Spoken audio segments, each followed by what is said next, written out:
So I'm going to introduce our next speaker. His name is Sam Parr. He runs media company FinCon Media, which provides a daily email with high-quality, engaging, and no-nonsense news. In its first year, The Hustle has gained over 300,000 email subscribers. And Sam has also started and sold a few startups. Hey, Sam, here you go. Hey everyone, what's going on? So I'll tell you a little bit about myself in a second, but this is my first FinCon event, so I'm new to the community, so thanks for having me, and wanted to learn a little bit about who you guys are. So how many of you have a site now that you run on a regular basis? A content site? Cool. Okay, how many want to have one soon but do not now? Cool, a few. And how many run their content site as their full-time gig? Okay, cool. So my name is Sam Parr. I run this company called The Hustle, and basically it's very simple. We want to build the next CNN. We want to build a very large media business and give news and information to young people throughout the world. We're starting, the particular niche in which we're starting is business news. So we talk about Uber, Facebook, Amazon. Tomorrow Snapchat has their earnings, or they had their earnings call today, so tomorrow morning we're going to talk about Snapchat's earnings call, except we kind of do it in a very funny way. It's almost as if Bloomberg and The Daily Show had a baby, and that's what our voice is. So it's a very, the idea behind The Hustle is actually quite simple. So I actually ran an events business as well. What I did, I would collect people's email before they're able to buy a conference ticket. And I noticed that when I clicked send, I would make more money. And so I realized that email is just significantly more valuable than a web visitor. And so we decided to build a whole media brand, only email, no website at all. So each morning you sign up and you get an email like this. And so we launched on 4/20 of last year. So fun fact, we actually launched on 4/19, but 4/20 was way easier to remember, so we just kind of changed our birthday. But so we launched about, I think it's 13 months ago now. We actually have about 400,000 people who read our newsletter each day. Oh, it's working. Who read our newsletter each day. We have I think now it's 2,400 brand ambassadors, which I'm going to talk a little bit about. We were bootstrapped up until recently. We recently raised a round of funding from folks like Tim Ferriss, Bleacher Report, NerdWallet, who I'm sure a lot of you guys know who that company is. And we have a very healthy run rate through advertising within our newsletter. And so that's kind of who The Hustle is. And as I was explaining, we want to build this great big media company, but we're actually only doing it with email at first. And I think that's kind of a unique way to go about it. I consider ourselves to be a community, and that's actually what I'm going to be talking about, is how we've built what I consider a community via email, not just like a BuzzFeed type of website, but what I think is really a community just like this. And here's some of our community members. So each year we host a very large event as well, and in my opinion, this is a photo from one of our events. Our newsletter and our community is pretty much just this online. It's a lot of people who are passionate about succeeding in life and bettering themselves, and it's pretty much just this, but on the internet. So the reason why we decided to go with all email, and why I consider, what I think everyone should do email, is because email is extremely intimate. You know, most people rely on social or search to get their traffic, but in my opinion, email is the best, because when I want to talk to my friend, I actually email them more than I post on their Facebook wall or tweet at them.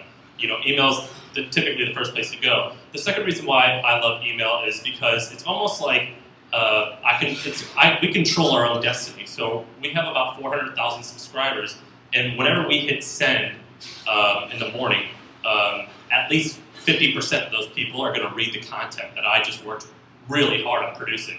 And it's kind of a huge pain in the ass. And anyone who's been there, when you produce content, you post it somewhere, and it gets like, a couple hundred views, it just feels, pretty upsetting. And so that's one of the reasons why we love email. It's also extremely consistent, so we know exactly how much traffic we're going to get every single day, and it's very, very, very powerful. When we raised our round of funding, we raised about $1 million from investors, but 300,000 actually came from our readers because we did a crowd equity raise.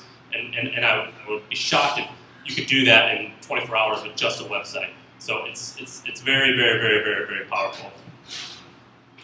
And like I was saying before, I think it's the perfect way to build a community. And I realize that this sounds kind of strange, how you can build a community when you're emailing someone. But what I'm going to talk about now is basically I'm going to give a few examples of how we've built a community with email. And the best way that I learned is just by having a conversation and by doing Q&A. So if you guys want, we can, if you have questions while I do this, you can just ask them and we can talk about them. Because what I'm going to do is I'm just going to give you examples, and then if you have questions, I would like you to address those just right on the spot because I think it's kind of easier for me. So one thing that we've done from day one is we ask people to respond. And we did this at first because it actually improves your deliverability on your email address. So a lot of people who send newsletters, you'll notice that maybe one day you'll get a super high open rate, other days you'll kind of get in the 15%, some days it could be 30%.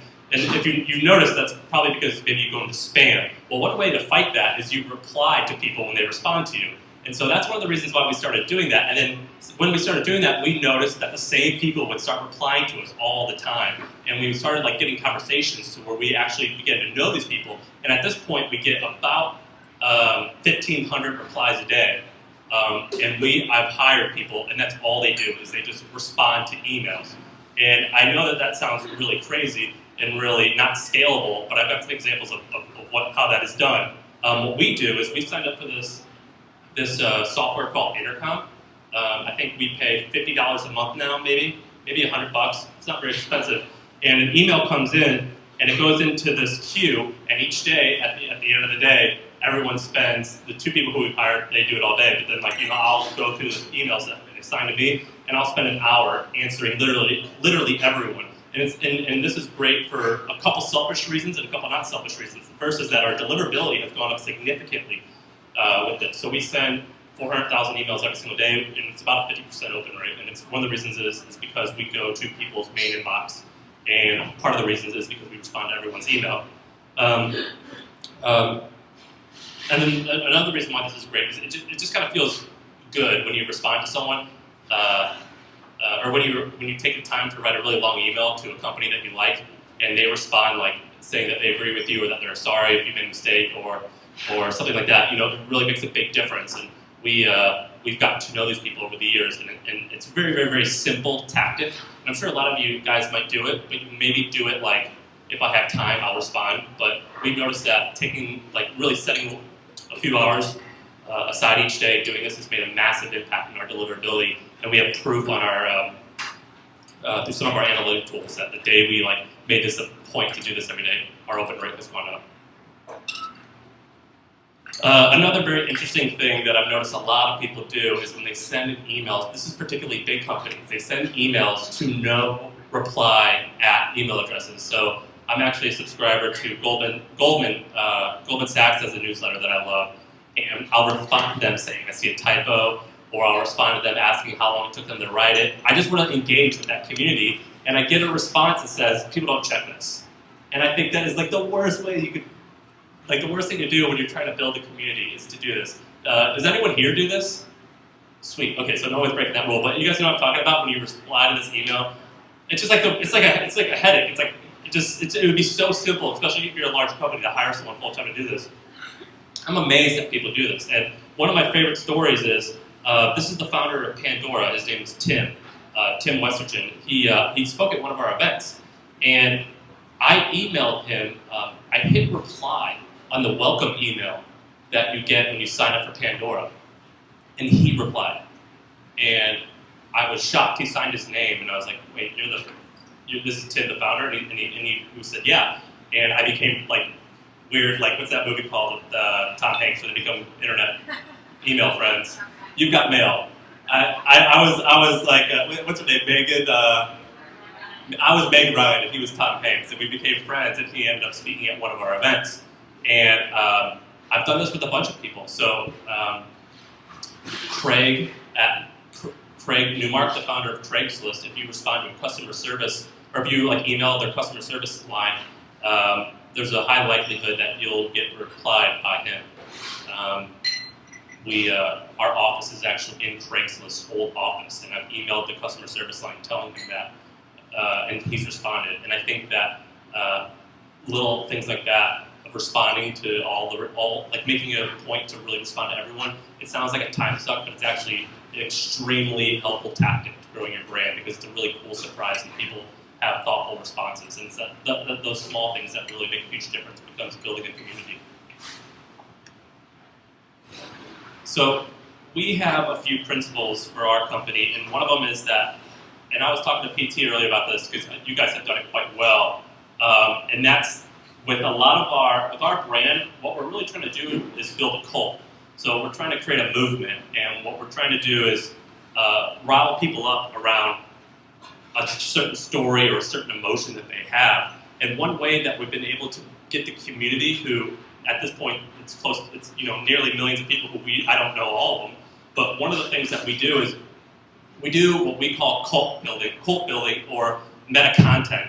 And this sounds kind of interesting, and I would imagine some of you guys do this and maybe don't even realize it, but we make content about the content that we've already talked about, or we make content on things that only people who read the daily email will understand. And it's one of those things that when you see it, you know it. So here's a couple of examples. So we survey our readers all the time. So we actually ask them to click on something, because we make all of our money from advertising. And the more information you know about your reader, the more targeting and more money you can make. And we ask them when do they read the email? What city do they live in? We just ask them all these types of weird questions, and we'll get a ton of responses. And then the next day or the next week, we'll literally just say like, hey, so you guys answered this, about this many people of you replied, here's the results. And this type of stuff seems really boring, I believe, to like, if I make it, I'll be like, well, I kind of had an idea that this data was this, or I kind of knew that this story was going to turn out this way, so it doesn't seem particularly interesting to me. But people love seeing things that they've participated in, even if you think it's really boring. And it's also kind of a unique way to form content. So does anyone have like a Facebook group that they run? Cool. You run a Facebook group, so you get like a lot of like interesting comments or stories about it. So yeah, so what we've done is sometimes we have a Facebook group as well, we'll write a story on the top comment on Facebook that was a comment about one of our news stories. We do little things like that, and people seem to love it, and I have a few other examples. So we ask people to send photos of themselves when they're reading The Hustle, and we'll get sent literally thousands of photos, and we'll create a blog post where we send it to the list, and they just love seeing other people who read what they're reading, because and we'll have all different types of people, and if you see someone who looks like you or is doing something that you do, it really creates that sense of community where people get riled up around. Another example is, when was this? About 2 months ago, we made a huge mistake. So what we do is every morning we send out email your news, and so every day has to be unique. And what we did on one Tuesday is, many of you who send emails probably know that sometimes when you create an email, you'll just hit duplicate, and you'll go into the like MailChimp or whatever, and you'll like just change the content. Well, one time, I don't know how it happened, but we accidentally sent the same email on Tuesday that we had sent on Monday. So we sent close to 400,000 people the exact same email that they got the day before, and it was a nightmare because we make our money that way. If it's like for example, the advertiser who we were supposed to show that, they did get shown, and it was a big deal. And we were messaging this message. This was the message that we had. Was like, I got a message from Lindsay saying like, I really just messed up, and so I couldn't copy it into this because it looks funny, but we just literally copy and pasted this. This is literally a screenshot that we just put in the email, and we didn't even apologize, or we didn't like tell anyone why that mistake was happening. We literally just put our conversation, and we had 20,000 responses that day. 25,000 people hit reply and responded to that email. which is huge for all the reasons I mentioned earlier. Selfishly, our deliverability went up the next day. People were really engaged. But it was funny, and so we even called out our sponsor, the Black Tux. These guys were our sponsors that day, and they freaking loved it. And they ended up spending a lot more money with us. But it developed this sense of community because people they responded to us and they said, "Oh, give Lindsay a break," or "I really like how you handled that, Sam." And I would be amazed if Target could get that type of response. They probably could, but the brands who I think are killing it right now could really get that type of response. People who show that meta content of things going on within their brand. I think the equivalent of this on Twitter as opposed to email, like we're doing, I don't know, does anyone know Wendy's Twitter?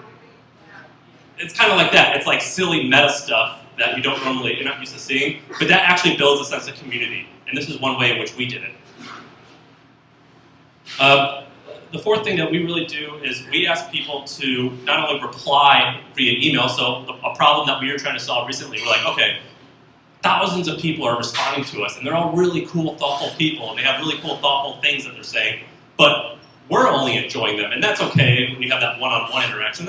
That builds community, and that helps, but it's not as impactful as we think it could be. And so recently, about 6 months ago, what we did was we started opening up the conversation, and we did this in two ways.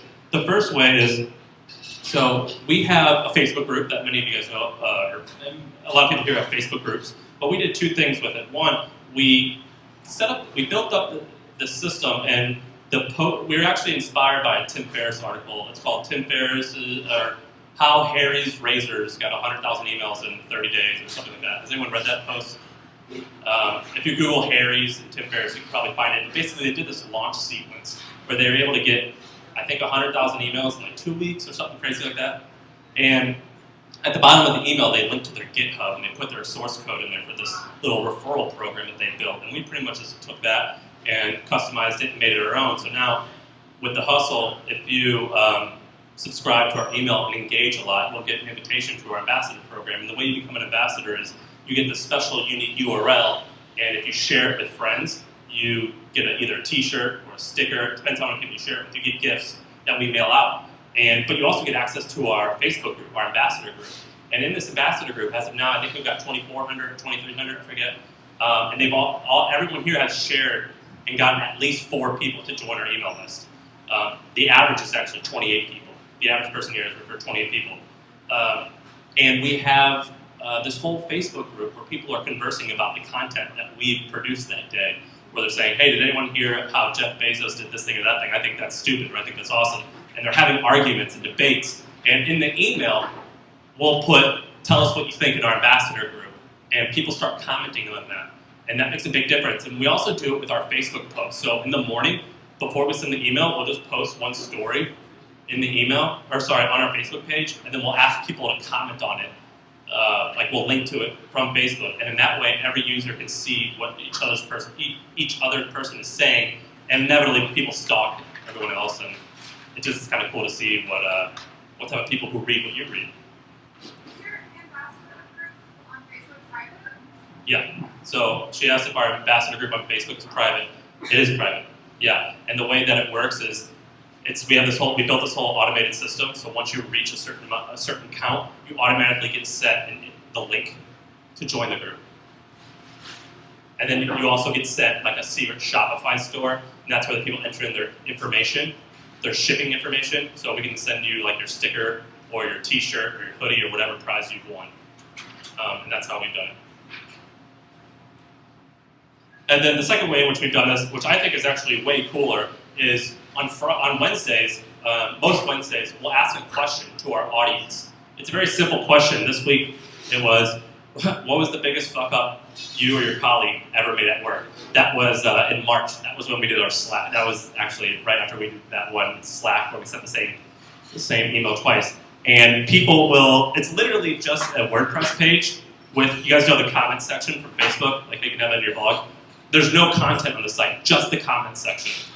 And this content is only people answering this question. And it's really fun to read what everyone says, and you can upvote. So that is another part where it's built a lot of community, because you can click around and see where people work, you can upvote, you can respond, you can do these comments. And it's also a super low barrier to entry just because you're more likely than not already logged into Facebook. So it's not like, what's that called? Discuss? Is that the comment section?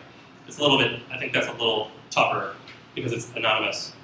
So does this appear on their newsfeed and Facebook?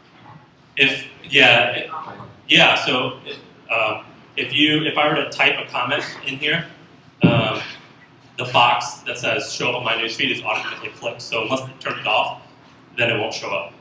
That's awesome. So it helps us grow too.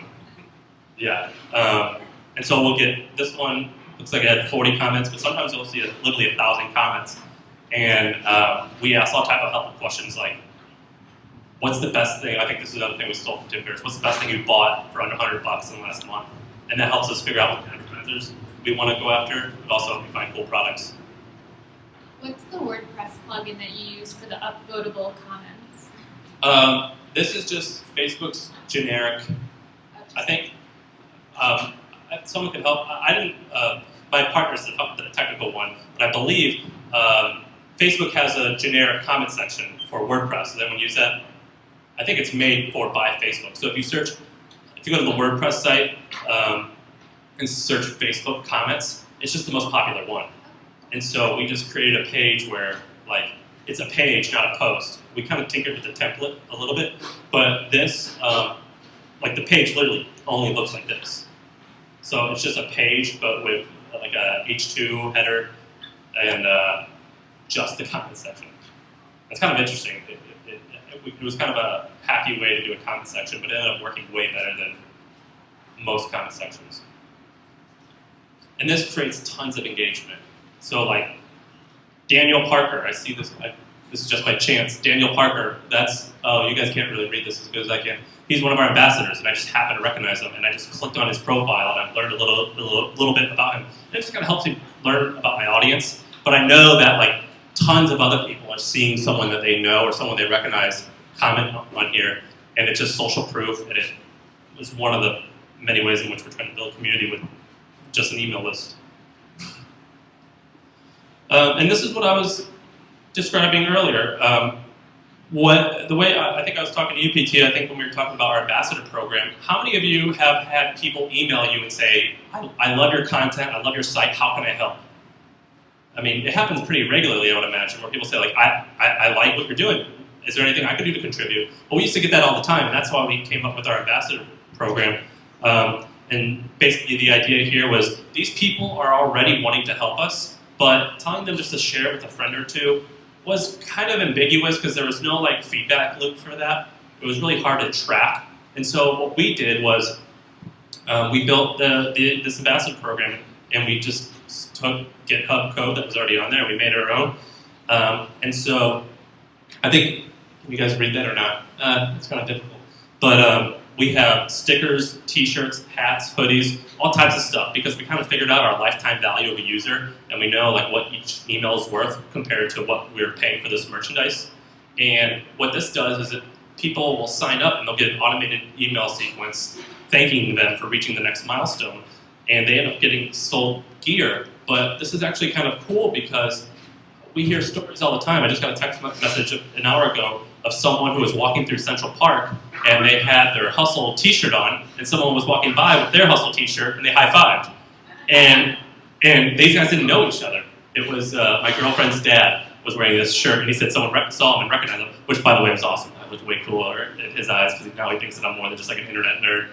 You know, it felt real to him that someone recognized his shirt. But that type of stuff happens all the time. And for our anniversary, our one-year anniversary on 4/20, we told everyone that if they entered their information on our Shopify, like this little Shopify link, we would send them a free sticker.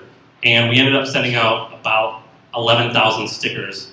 It took us forever. It was horrible. But at least now we know that there's people who have stickers all on their laptop. And you know, that it costs us close to 75 or 80 cents per sticker envelope and all that stuff. So it was a lot of money, you know, it was $9,000. But like you now have, when two people who have a Hustle sticker on their laptop, they're going to see each other, that interaction that they've had is significantly more than $1. So, and that happens quite a bit because we if you look on Instagram on I Spy the Hustle, you'll see lots of people tweeting or Instagramming how they see stickers on each other's laptop. And so this is the last one, which is we do a lot of events like this. I know that you guys know what these events are, obviously, because you're coming to this, but events aren't like crazy scalable. But the fact that 50 of you are here, it actually makes a huge difference. And we do these monthly, but also biannual big events. Sometimes we'll have 3,000 people there. Other time we have this event called Pizza and 40s, where we have a cool entrepreneur come and talk and drink a 40-ounce beer. And when the beer's done, the talk's done, and we serve pizza. So it's like this whole event. It's like $200 to like host. Like tons of people come, and everyone remembers Pizza and 40s because it's a horrible name. But you can see we have tons of our potential customers drinking Colt 45s together, hanging out, and these type of events have been huge to us. At first, the events were more popular than our actual media company, which makes 90% of the revenue. So, it works. And we have, by the way, one tiny 10-second pitch. We do have an event coming up. It's called HustleCon. So we'll have the founders of WeWork, ClassPass, Casey Neistat, and a ton of others will come and speak. We would love for you guys to come. And if you just type in hustlecon.com, you'll be able to find it. But it's basically our chance to tell cool stories about founders who have created really big companies. But I would love to answer some questions if you guys want to do that. How much time do we have? One quick question. One quick question. Okay, sorry, I guess I went over.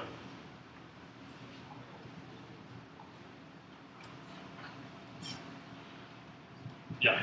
I love what you're talking about replying to emails. So can you? So yeah, here you go, start off. So you're talking about replying to emails. So when I first started, I was replying to every email that came in because it was doable.